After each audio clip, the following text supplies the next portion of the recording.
ফ্যাসিবাদ যেন মাথাচাড়া দিতে না পারে সতর্কতা তারেক রহমানের। আলামত ভালো নয় আরেকটি ১-১১ শঙ্কা মির্জা ফখরুলের। আগামী ৫-৬ দিন খুব গুরুত্বপূর্ণ সময় বার্তা প্রেস সচিবের। কিছুদিনের মধ্যেই নির্বাচনের সময় ঘোষণা জানালেন আইন উপদেষ্টা। সনদের আইনি ভিত্তি না দিলে সুপারিশে সই না করার ঘোষণা জামায়াত এনসিপির। টালবাহারার অভিযোগ জুলাই যোদ্ধাদের। শাহবাগে অবরোধ। বাংলাদেশে রপ্তানি করা পণ্যের উপর আরোপিত শুল্ক ১৫% কমিয়ে ২০% নির্ধারণ করেছে যুক্তরাষ্ট্র। দেখছিলেন ক্রাউন সিমেন্ট সংবাদ শিরোনাম, এবার বিস্তারিত। দেশে আবারও যেন ফ্যাসিবাদ, উগ্রবাদ ও চরমপন্থা মাথাচাড়া দিয়ে উঠতে না পারে সে বিষয়ে সবাইকে সতর্ক থাকার আহ্বান জানিয়েছেন বিএনপির ভারপ্রাপ্ত চেয়ারম্যান তারেক রহমান। ইনসাফ ভিত্তিক গণতান্ত্রিক বাংলাদেশ গড়তে ঐক্যবদ্ধ থাকার কথাও বলেন তিনি। বলেন, আগামী জাতীয় নির্বাচন দেশের প্রতিটি মানুষের জন্য গুরুত্বপূর্ণ। রিপোর্ট করছেন সিকান্দার রেমান। ২০২৪ সালের জুলাই আগস্ট গণ অভ্যুত্থান স্মরণে বিএনপির মাসব্যাপী কর্মসূচির অংশ হিসেবে ফ্যাসিবাদ বিরোধী আন্দোলনে নারীদের অবদান শীর্ষক সভা হয়েছে। রাজধানীর শাহবাগে শহীদ আবু সাইদ মিলনায়তনে আয়োজিত এ অনুষ্ঠানে শহীদদের স্বজনদের আবেগঘন বক্তব্যে ভারী হয়ে ওঠে পরিবেশ। আমাদেরকে আপনাদের সম্মান প্রয়োজন নাই, কোনো ক্রেস্টের প্রয়োজন নাই, শুধু আমরা মারা বিচারটা চাই। বিচারটা করেন, আমাদের সন্তান হত্যার বিচার চাই। আমার একটা দিন মনে হয় যে একটা বছরের সময় চাইতেছে। আগামী ৫ই আগস্ট আমার স্বামীর মৃত্যু বার্ষিকী, সবাই ওর জন্য দোয়া করবেন। আমাদের ভাইরা আসলে যেই জন্য জীবন দিল এবং যারা গাজী ভাই বোনরা আমাদের আছে তারা যেই স্বপ্নের বাংলাদেশ চেয়েছিল সেটা যদি আমরা বাস্তবায়ন করতে পারি তাহলেই আসলে আমি মনে করি যে এই গণ অভ্যুত্থানটা সার্থক হবে। গণতান্ত্রিক আন্দোলনে নারীদের ভূমিকা শ্রদ্ধার সাথে স্মরণ করেন বিএনপি নেতারা। দেশ গঠনের কাজেও নারীদের কাজে লাগানোর তাগিদ দেন তারা। যারা রক্ত, অস্ত্র, আত্মত্যাগের মাধ্যমে সাহস দিয়ে ফ্যাসিবাদ বিরোধী আন্দোলনের ইতিহাস রচনা করেছেন। ইনশাআল্লাহ বিএনপি নারীদের তাদের সাংবিধানিক, রাজনৈতিক, সামাজিক, পারিবারিক এবং রাষ্ট্রীয় প্রাপ্য সম্মান দিতে সক্ষম হবে। সেই স্বৈর শাসকের যে কণ্ঠস্বর, সেই কণ্ঠস্বর কিন্তু আজকে আমরা কোথাও কোথাও শুনতে পাচ্ছি, কোথাও কোথাও ক্ষমতার দম্ভ আমরা দেখতে পাচ্ছি। তো সেইখান থেকে আজকে আমার সমাজকে উদ্ধার করতে হবে। আগামীতে যে নির্বাচন আসছে সেই নির্বাচনে ইনশাআল্লাহ আমরা মায়েদের প্রতিনিধি দেখব, যারা শুধু এই দেশের সুসন্তানদের গড়ে তুলবেন না, তারা এই দেশকে গড়ে তুলবেন। নারীদের কর্মদক্ষ হিসেবে গড়ে তোলার কথা বলেন বিএনপির ভারপ্রাপ্ত চেয়ারম্যান তারেক রহমান। নারীরা যাতে সমাজে পিছিয়ে না থাকে সেজন্য বাস্তবমুখী কর্ম পরিকল্পনার কথা জানান তিনি। বিগত ১.৫ দশকেরও বেশি সময় ধরে ফ্যাসিবাদ বিরোধী আন্দোলনের সময় অনেক মা তার প্রিয় সন্তান হারিয়েছেন। আমার মাও তার এক সন্তানকে হারিয়েছেন আপনাদেরই মতন। বহু স্ত্রী তার প্রিয়তম স্বামীকে হারিয়েছেন, বোন তার ভাইকে হারিয়েছেন। অনেক মা বোন নির্যাতিত, নিপীড়িত হয়েছেন। অনেক পরিবারের পারিবারিক বন্ধন ছিন্ন বিচ্ছিন্ন হয়ে গিয়েছে। হাজারো শহীদ আর স্বজন হারানোর অসংখ্য মা বোনের আর্তনাদে শেষ পর্যন্ত ফ্যাসিবাদ অবসানের পর আমাদের সবার সামনে শিশু, নারী, পুরুষ, ধর্ম, বর্ণ নির্বিশেষে একটি মানবিক বাংলাদেশ গঠনের সুযোগ সামনে এসেছে। দেশের মানুষের জন্য আগামী জাতীয় সংসদ নির্বাচনের গুরুত্ব তুলে ধরে তারেক রহমান বলেন, যে কোনো ষড়যন্ত্রের বিরুদ্ধে সজাগ থাকতে হবে। দেশে যাতে আর কোনোভাবেই আর কোনোদিন ফ্যাসিবাদ, উগ্রবাদ, চরমপন্থা মাথা চাড়া দিয়ে উঠতে না পারে, এই ব্যাপারে বিশেষ করে নারী সমাজকে অত্যন্ত সতর্ক এবং সজাগ থাকতে হবে। এবং সতর্ক এবং সজাগ থাকার জন্য আমি সমগ্র বাংলাদেশের মা বোনদেরকে আহ্বান জানাই। নারী, পুরুষ, শিশু, ধর্ম, বর্ণ নির্বিশেষে সবার জন্য শহীদদের কাঙ্ক্ষিত একটি ইনসাফ ভিত্তিক গণতান্ত্রিক নিরাপদ বাংলাদেশ প্রতিষ্ঠার মাধ্যমে শহীদদের আত্মত্যাগের প্রতি সম্মান জানানোর জন্য আমরা ঐক্যবদ্ধ থাকি। বিএনপি ক্ষমতায় গেলে নারীদের প্রাধান্য দিতে তাদের নামে প্রান্তিক পর্যায়ে 50 লাখ ফ্যামিলি কার্ড দেওয়ার কথা আবারও জানান দলের ভারপ্রাপ্ত চেয়ারম্যান। সকল শহীদদের আত্মার মাগফিরাত কামনা করছি। সিকান্দার রহমান, বাংলা ভিশন, ঢাকা।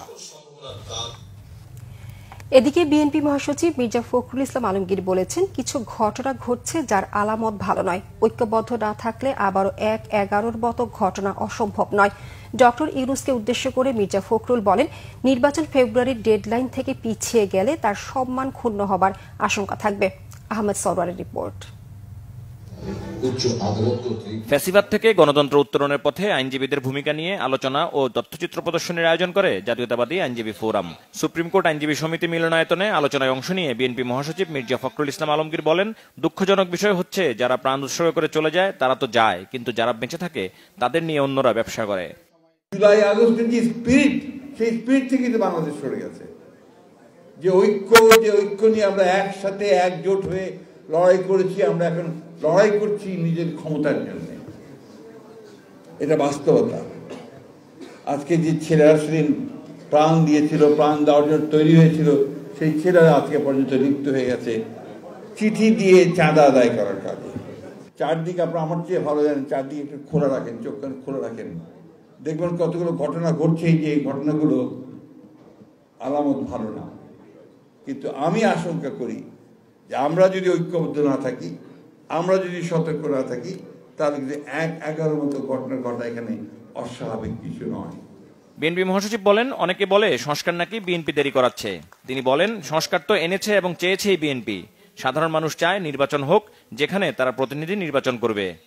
একটা মহল আছে যারা বারবার গণতন্ত্রের গলা টিপে ধরে। আমার মনে হয় আর দেরি করা অধ্যাপক ইউনূসের সরকারের জন্য সঠিক হবে না। ফেব্রুয়ারি should be the deadline.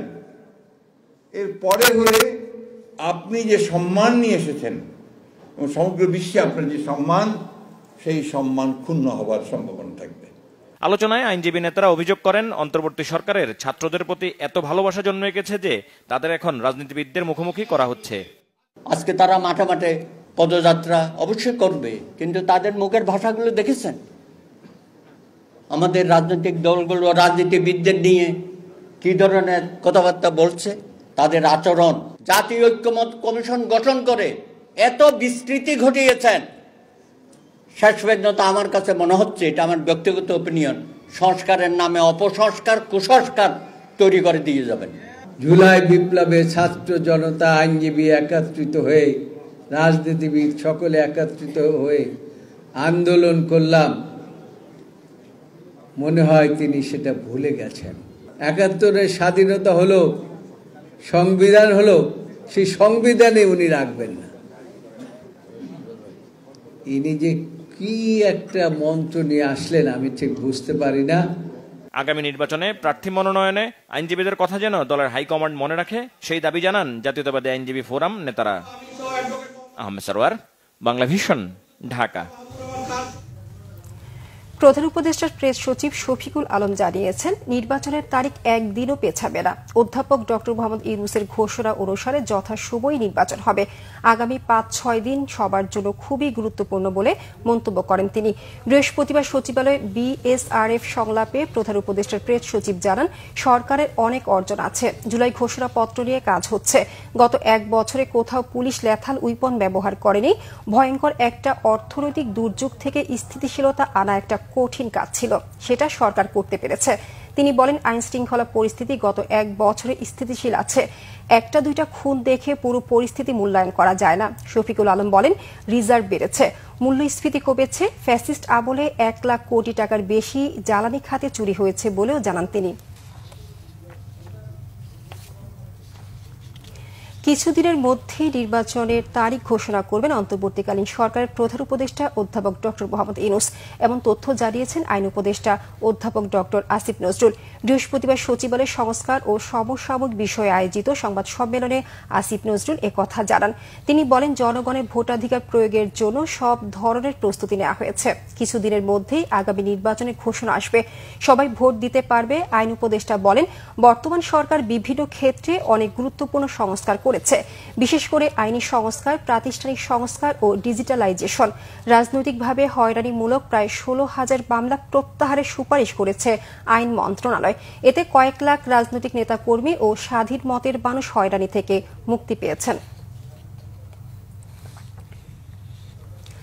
July সনদের আইনি ভিত্তি দেয়া না হলে সুপারিশে স্বাক্ষর করবে না জামায়াত ইসলামী এবং এনসিপি। সনদের আইনগত স্বীকৃতি না দিলে কমিশনের বিরুদ্ধে আইনি ব্যবস্থা নেওয়ার কথা জানিয়েছে জামায়াত। এদিকে বেশিরভাগ ক্ষেত্রে ঐকমত্য পৌঁছানো গেছে দাবি করে আগামী কয়েকদিনের মধ্যে জুলাই সনদের পূর্ণাঙ্গ রূপ দেওয়ার আশাবাদী কমিশন। উবাইদুল্লাহ মামুনের রিপোর্ট। রাষ্ট্র সংস্কারের লক্ষ্যে রাজনৈতিক দলগুলোর সঙ্গে দীর্ঘ 6 মাসের আলোচনার পর শেষ হল জাতীয় ঐক্যমত্য কমিশনের সংলাপ।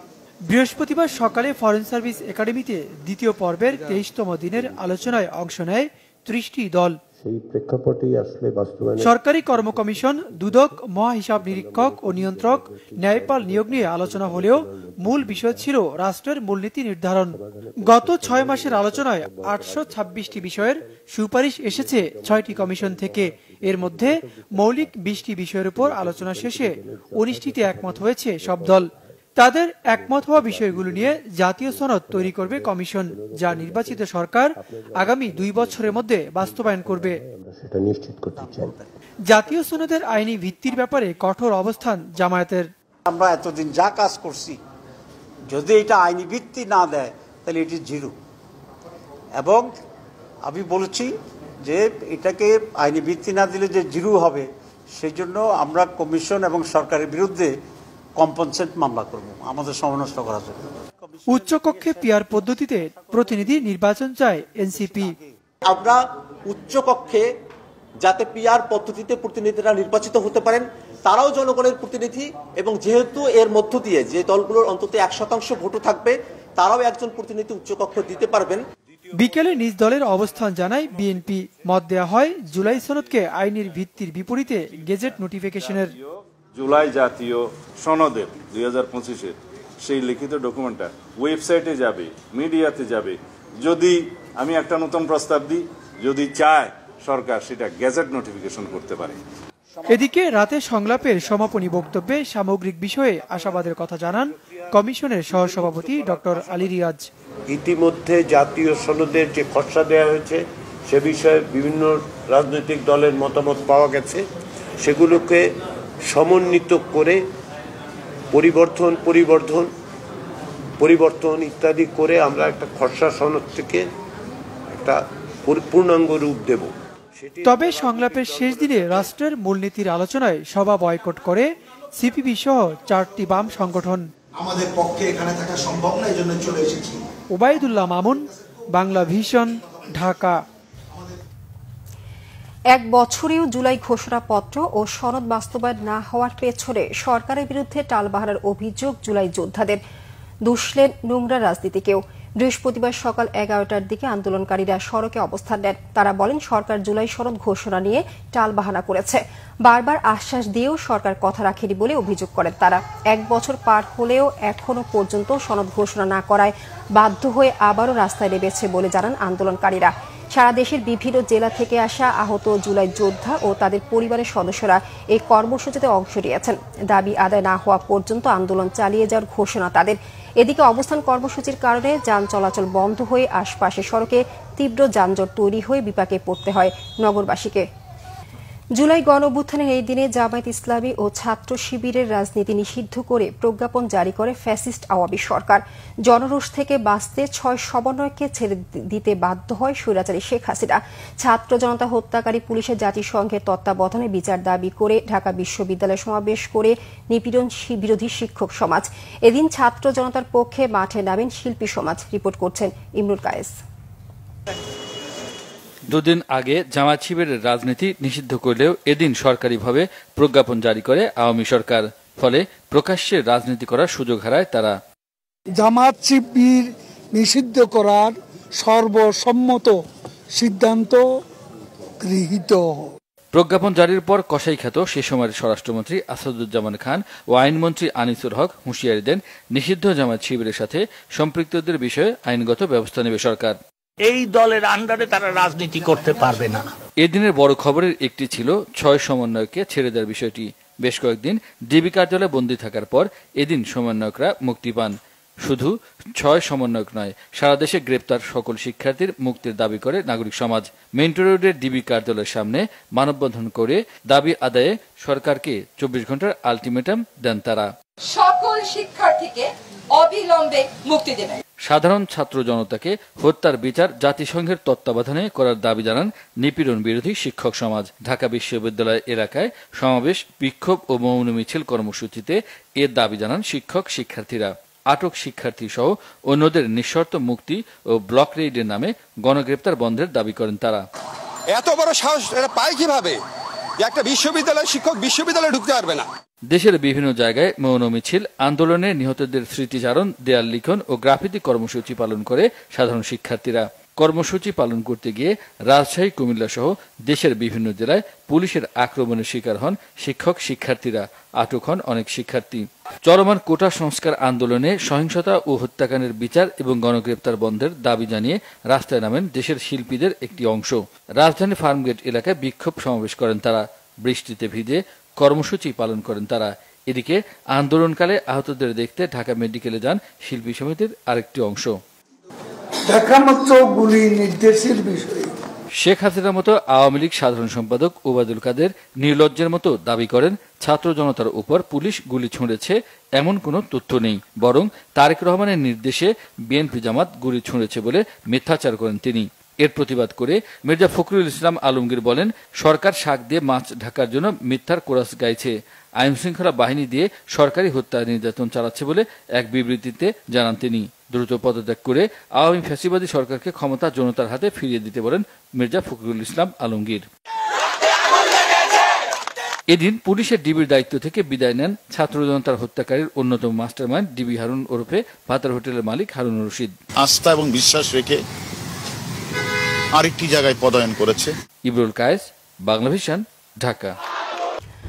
পূর্বাঞ্চলে প্লট বরাদ্দে দুর্নীতির অভিযোগের আলাদা 6টি মামলায় ক্ষমতাচ্যুত প্রধানমন্ত্রী শেখ হাসিনা ও তার পরিবারের 7 সদস্য সহ 23 জনের বিরুদ্ধে অভিযোগ গঠন করেছে আদালত। ঢাকার বিশেষ জজ আদালত 5-এর বিচারক আব্দুল্লাহ আল মামুন ও ঢাকার বিশেষ জজ আদালত 4-এর বিচারক মোহাম্মদ রবিউল আলম বৃহস্পতিবার এ আদেশ দেন। আগামী 11 ও 13 আগস্ট মামলার সাক্ষ্য গ্রহণের দিন ঠিক করা হয়েছে। মামলায় অভিযুক্ত শেখ হাসিনা পরিবারের সদস্যরা হলেন শেখ হাসিনার ছেলে সজীব ওয়াজেদ জয়, মেয়ে সাইমা ওয়াজেদ পুতুল, বোন শেখ রেহানা, রেহানার মেয়ে টিউলিপ সিদ্দিক, আজমিনা সিদ্দিক ও ছেলে রাদওয়ান মুজিব সিদ্দিক ববি। দুদকের পক্ষ থেকে অভিযোগ গঠনের পক্ষে আদালতে যুক্তি তুলে ধরা হয়। শুনানি শেষে আদালত শেখ হাসিনা সহ অন্যদের বিরুদ্ধে অভিযোগ গঠনের আদেশ দেন। সম্প্রতি প্লট বরাদ্দে দুর্নীতির অভিযোগের 6টি মামলায় শেখ হাসিনা সহ অন্যদের আদালতে হাজির হওয়ার জন্য পত্রিকায় বিজ্ঞপ্তি প্রকাশ করা হয়। 2024 সালের 26 ডিসেম্বর শেখ হাসিনা ও তার পরিবারের নামে বরাদ্দ নেওয়া প্লটের বিষয়ে অনুসন্ধান শুরু করে দুদক।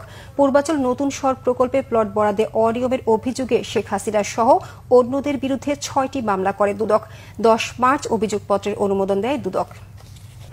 গোপালগঞ্জে কোনো প্রাণঘাতী অস্ত্রের ব্যবহার হয়নি, এমনকি কোন পরিস্থিতিতে বল প্রয়োগ করা হয়েছিল তদন্তেই তা বেরিয়ে আসবে বলে জানিয়েছে সেনা সদর। দুপুরে এক ব্রিফিংয়ে কর্নেল স্টাফ জানান, এনসিপি বা বিশেষ কোনো রাজনৈতিক দলের প্রতি সেনাবাহিনীর দুর্বলতা নেই, জীবন রক্ষার্থেই তাদের কেবল প্রোটেকশন দেওয়া হয়েছে। এদিকে মিলিটারি অপারেশনস পরিদপ্তর জানিয়েছে, পার্বত্য চট্টগ্রামে সন্ত্রাসীদের তৎপরতা বাড়লেও পরিস্থিতি নিয়ন্ত্রণে সর্বোচ্চ চেষ্টা করছে সেনাবাহিনী।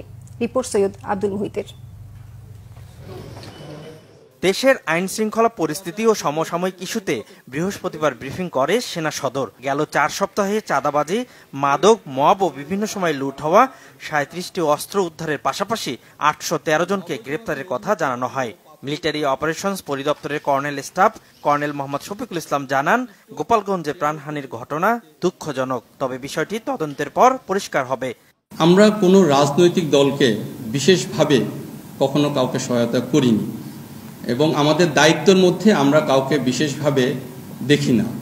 আমরা যেটা আপনারা জানেন গোপালগঞ্জ হয়েছে, এখানে ওই রাজনৈতিক দলের অনেকেরই জীবন নাশের হুমকি ছিল, তাদের জীবন বাঁচানোর জন্যই সেনাবাহিনী সহায়তা করেছে। এখানে জীবন বাঁচানোই মূল লক্ষ্য ছিল, অন্য কিছু না। এটা একটা অনাকাঙ্ক্ষিত একটা পরিস্থিতি ছিল যেখানে ইট পাটকেল নিক্ষেপে শুধু করা হয়নি, এখানে আপনার ককটেল নিক্ষেপ করা হয়েছে। যখন সেখানে আপনার জীবন নাশের হুমকি ছিল তখন আত্মরক্ষার্থে আমাদের যে বাহিনীগুলো আপনার আইন শৃঙ্খলা বাহিনী ছিল তারা বল প্রয়োগ করেছে বা করতে বাধ্য হয়েছে। এখানে প্রাণঘাতী কোনো অস্ত্রের ব্যবহার করা হয়নি। পার্বত্য চট্টগ্রামের কিছু এলাকার নিয়ন্ত্রণ ও কুকি চীনের তৎপরতা নিয়ে প্রশ্নের জবাব দেন ব্রিগেডিয়ার জেনারেল নাজিমুদ্দৌলা। তিনি বলেন, এ বিষয়ে সমন্বিতভাবে কাজ করছে সেনাবাহিনী। কোনো অবস্থাতেই কেএনএফ আধিপত্য বিস্তার করছে না, বরং কেএনএফ এখন অত্যন্ত নাজুক অবস্থায় আছে। আমাদের অভিযান চলমান আছে। আমি দৃঢ়ভাবে বিশ্বাস করতে চাই সবাই সম্মিলিতভাবে কাজ করলে অবশ্যই কেএনএফকে সমূলে উৎপাটন করা সম্ভব। কেএনএফ আরাকান আর্মির কাছ থেকে যদি কোনো অস্ত্র পেয়েও যায় এটাতে আমি অবাক হব না। অরাজক পরিস্থিতি সৃষ্টির অভিযোগে মেজর সাদিকের বিষয়টি সেনাবাহিনী তদন্ত করছে বলেও জানানো হয় ব্রিফিংয়ে। আর্মির হেফাজতেই সে আছে এবং তদন্ত চলমান আছে। তদন্তে তার দোষ প্রমাণিত হলে নিঃসন্দেহে সেনাবাহিনী প্রচলিত নিয়ম অনুযায়ী তার বিরুদ্ধে ব্যবস্থা গ্রহণ করবে। সৈয়দ আব্দুল মুহিত, বাংলা ভিশন, ঢাকা। বাংলাদেশ থেকে যুক্তরাষ্ট্রে রপ্তানি করা পণ্যের উপর আরোপিত শুল্ক অবশেষে 15% কমিয়ে 20% নির্ধারণ করেছে ট্রাম্প প্রশাসন। শুল্ক নিয়ে আজ এই ঘোষণা দিয়েছে হোয়াইট হাউস। আগের ঘোষণা অনুযায়ী 1 আগস্ট থেকে নতুন শুল্ক কার্যকর হওয়ার কথা। সেই হিসেবে বাংলাদেশকে বর্তমানের গড় 15% সাথে নতুন পাল্টা শুল্ক 20% যোগ করে মোট 35% শুল্ক দিয়ে যুক্তরাষ্ট্রে পণ্য রপ্তানি করতে হবে। মার্কিন প্রশাসনের সাথে মধ্যস্থতা আলোচনায় অগ্রগতির ভিত্তিতে ভারতের উপর 25%, শ্রীলঙ্কার উপর 20%, পাকিস্তান, মালয়েশিয়া ও ইন্দোনেশিয়ার উপর 19%, আফগানিস্তানের উপর 15% আর মিয়ানমারের উপর 40% বাড়তি শুল্ক আরোপের তথ্য জানিয়েছে হোয়াইট হাউস। গত 2 এপ্রিল বাণিজ্য ঘাটতির অজুহাতে বাংলাদেশের উপর 37% ছাড়াও বিভিন্ন দেশের উপর উচ্চ হারে পাল্টা শুল্ক আরোপ করেছিলেন মার্কিন প্রেসিডেন্ট ডোনাল্ড ট্রাম্প, যা 9 এপ্রিল 3 মাসের জন্য স্থগিত করা হয়। এই সময়সীমা 9 জুলাই শেষ হওয়ার আগের দিন অন্তর্বর্তী সরকারের প্রধান উপদেষ্টা ডক্টর মোহাম্মদ ইউনূসকে চিঠি দিয়ে ট্রাম্প জানান, বাংলাদেশে আরোপিত পাল্টা শুল্ক 2% কমিয়ে 35% করা হয়েছে। 9 জুলাই বাড়তি শুল্ক কার্যকর না করে 31 জুলাইয়ের মধ্যে যুক্তরাষ্ট্রের সাথে বাণিজ্য চুক্তি করতে আলোচনার সময় দেওয়া হয়। এই সময়ের মধ্যে মার্কিন প্রশাসনের সাথে ম্যারাথন বৈঠক করেছে বাড়তি শুল্ক আরোপের তালিকাভুক্ত দেশগুলো। নীতি সুদহার 10 ভাগ ধরে নতুন মুদ্রানীতি ঘোষণা করেছে বাংলাদেশ ব্যাংক। বাংলাদেশ ব্যাংকের governor doctor Ahsan H Mansur বলেছেন, ব্যাংকগুলোকে খুঁড়িয়ে খুঁড়িয়ে চলতে দিতে পারে না কেন্দ্রীয় ব্যাংক। আগামী 3 থেকে 4 বছরের মধ্যে ব্যাংকগুলো শক্তিশালী রূপে ফিরবে। আগে বিতরণকৃত ঋণ দেদারসে পাচার হয়েছে জানিয়ে গভর্নর বলেন, বিনিয়োগ বাড়ানোর দায়িত্ব কেন্দ্রীয় ব্যাংকের নয়। আগামী নির্বাচনের পর এমনিতেই দেশে বিনিয়োগ বেড়ে যাবে। বাংলাদেশ ব্যাংকের সভাকক্ষে বৃহস্পতিবার চলতি অর্থ বছরের জন্য মুদ্রানীতি ঘোষণা করে কেন্দ্রীয় ব্যাংক। অর্থ বছরের প্রথমার্ধের জন্য বেসরকারি খাতে ঋণ প্রবৃদ্ধির লক্ষ্য ধরা হয়েছে 7.2%, যদিও আগের মুদ্রানীতিতে এ লক্ষ্য ছিল 9.8%। গভর্নর বলছেন, ঋণ নিয়ে অর্থ বিদেশে পাচার করায় অর্থনীতির কোনো লাভ হয়নি। ব্যাংক থেকে গ্রাহকদের টাকা উঠানোর প্রবণতা নিয়ে গভর্নরের মন্তব্য, এতে ব্যাংকগুলোর দায় কমে যাচ্ছে। মুদ্রা বিনিময় হার স্থিতিশীল রাখতে পারা কেন্দ্রীয় ব্যাংকের বড় সফলতা মনে করেন গভর্নর। শেখ হাসিনার দেশ ত্যাগের 1 বছর পরও মানবাধিকার সংকট প্রকট বলেছে যুক্তরাষ্ট্রের নিউ ইয়র্ক ভিত্তিক আন্তর্জাতিক মানবাধিকার সংস্থা হিউম্যান রাইটস ওয়াচ HRW। বুধবার এক সংবাদ বিজ্ঞপ্তিতে এমন কথা বলেছে সংস্থাটি। HRW ওয়েবসাইটে প্রকাশ করা বিজ্ঞপ্তিতে বলা হয়েছে, হাজার হাজার মানুষ গত বছর রাজপথে নেমে বাংলাদেশের কর্তৃত্ববাদী সরকারকে উৎখাত করেছিল। এরপর ডক্টর মোহাম্মদ ইউনূসের নেতৃত্বে অন্তর্বর্তী সরকার গঠিত হয়, কিন্তু তার সরকার মানবাধিকার রক্ষার চ্যালেঞ্জিং কর্মসূচি বাস্তবায়নে ব্যর্থ হচ্ছে। HRW সংবাদ বিজ্ঞপ্তিতে আরও বলা হয়, শেখ হাসিনার আওয়ামী লীগের 15 বছরের শাসনামলে যে ভীতি, দমনপীড়ন ও গুমের মতো ব্যাপক মানবাধিকার লঙ্ঘনের ঘটনা ঘটত, তার কিছুটা অবসান ঘটলেও অন্তর্বর্তী সরকার কথিত রাজনৈতিক বিরোধীদের দমনে নির্বিচার আটক করছে। মানবাধিকার সুরক্ষায় তারা এখনও কাঠামোগত সংস্কার আনতে পারেনি। হিউম্যান রাইটস ওয়াচের এশিয়া অঞ্চলের উপপরিচালক মীনাক্ষী গাঙ্গুলি বলেন, মানবাধিকার ভিত্তিক গণতন্ত্র গড়ার আশায় 1 বছর আগে যারা শেখ হাসিনা নিপীড়নমূলক শাসনের বিরুদ্ধে জীবনের ঝুঁকি দিয়ে বিক্ষোভে অংশ নিয়েছিলেন, তাদের সেই আশা এখনও পূরণ হয়নি। সংবাদ শেষ করব ক্রাউন সিমেন্ট শিরোনামগুলো আরেকবার জানিয়ে। ফ্যাসিবাদ যেন মাথাচাড়া দিতে না পারে, সতর্কতা তারেক রহমানের। আলামত ভালো নয়, আরেকটি 1-11 শঙ্কা মির্জা ফখরুলের। আগামী 5-6 দিন খুব গুরুত্বপূর্ণ সময়, বার্তা প্রেস সচিবের। কিছুদিনের মধ্যে নির্বাচনের সময় ঘোষণা জানালেন আইন উপদেষ্টা। সনদের আইনি ভিত্তি না দিলে সুপারিশে সই না করার ঘোষণা জামায়াত এনসিপির। টালবাহানার অভিযোগ জুলাই যোদ্ধাদের, শাহবাগে অবরোধ। বাংলাদেশে রপ্তানি করা পণ্যের উপর আরোপিত শুল্ক 15% কমিয়ে 20% নির্ধারণ করেছে যুক্তরাষ্ট্র।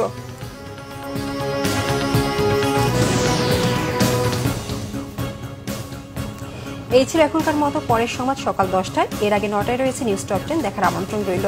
এছাড়া বাংলাভিশন সংবাদ ও সংবাদ সংশ্লিষ্ট অনুষ্ঠান দেখতে ভিজিট করুন www.bvds24.com ও facebook.com/banglavision news এবং সাবস্ক্রাইব করুন youtube.com/banglavision news।